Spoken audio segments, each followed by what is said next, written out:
સુરેન્દ્રનગરના પાટડીમાં ભારે પવન ફૂંકાતા નુકસાન થયું છે। નાના રણ વિસ્તારમાં અગરિયાઓના ચોપડા અને સોલાર ઉડી ગયા હતા। વાવાઝોડાની સ્થિતિથી અગરિયાઓની મોટા પાયે નુકસાન પહોંચ્યું છે। અગરિયાઓના મીઠામાં મોટા પ્રમાણમાં નુકસાન થયું છે।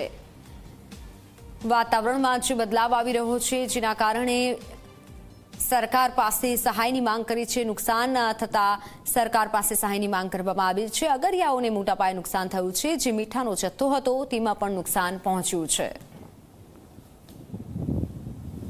આ વિસ્તારમાં વેસ્ટર્ન ડિસ્ટર્બન્સના કારણે જે પ્રમાણે 35 થી 40 કિલોમીટરની ઝડપે પવન ફૂંકાણો એના કારણે અસંખ્ય અગરિયાઓની સોલર પેનલો તૂટી ગઈ છે અને જે પ્રમાણેનો 4 થી 5 મહિના સુધી અગરિયા પરિવારોએ કાળી મજૂરી કરી અને જે મીઠાનું ઉત્પાદન કર્યું હતું એ તૈયાર માલ પણ ક્યાંક ને ક્યાંક ધૂળની ડમરી નીચે દટાઈ ગયેલો છે।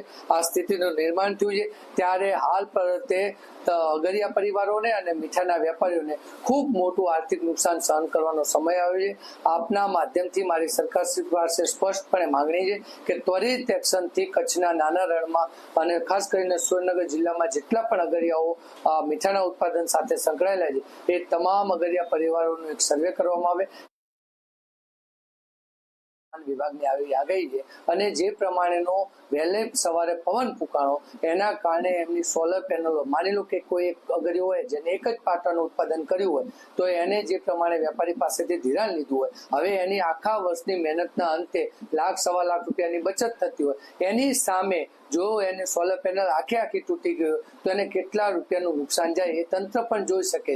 ત્યારે ક્યાંક ને ક્યાંક તંત્રએ પણ આ બાબતે બેદરકારી દાખવી છે। વેપારીઓ જે પ્રમાણે એમનો તૈયાર માલ તૈયાર હતો રણમાંથી અને હવે રણમાંથી ગંજે લાવવાની સિઝન પણ શરૂ થઈ હતી ત્યારે એમના જે તૈયાર માલમાં પણ જે પ્રમાણે આ કુદરતી પ્રકોપના કારણે એમને જે નુકસાન જઈ રહ્યું છે એ પણ જે પ્રમાણે ખારાગોટા ઝીંઝવાડા હળવદ કે સાતલપુરમાં જે રણમાં વેપારીઓ છે એ વેપારીઓ ખૂબ નાના અને મધ્યમ વેપારીઓ છે તો એ વેપારીઓને પણ આ વાવાઝોડાના કારણે આર્થિક નુકસાન સહન કરવું પડે।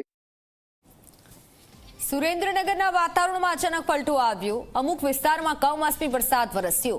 અનેક સ્થળોએ વાવાઝોડાના કારણે વૃક્ષ ધરાશાયી થયા। લીંબડી સહિત આસપાસના વિસ્તારમાં ભારે પવન ફૂંકાયો। ધાંગધ્રામાં ભારે પવન સાથે કમોસમી વરસાદ વરસ્યો છે। અનેક સ્થળોએ વાવાઝોડાના કારણે વૃક્ષો ધરાશાયી થયા હોય તેવા દ્રશ્યો સામે આવ્યા। સુરેન્દ્રનગરના દ્રશ્યો છે।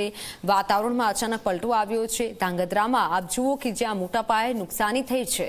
અમુક વિસ્તારોમાં કમોસમી વરસાદે તારાજી સર્જી છે।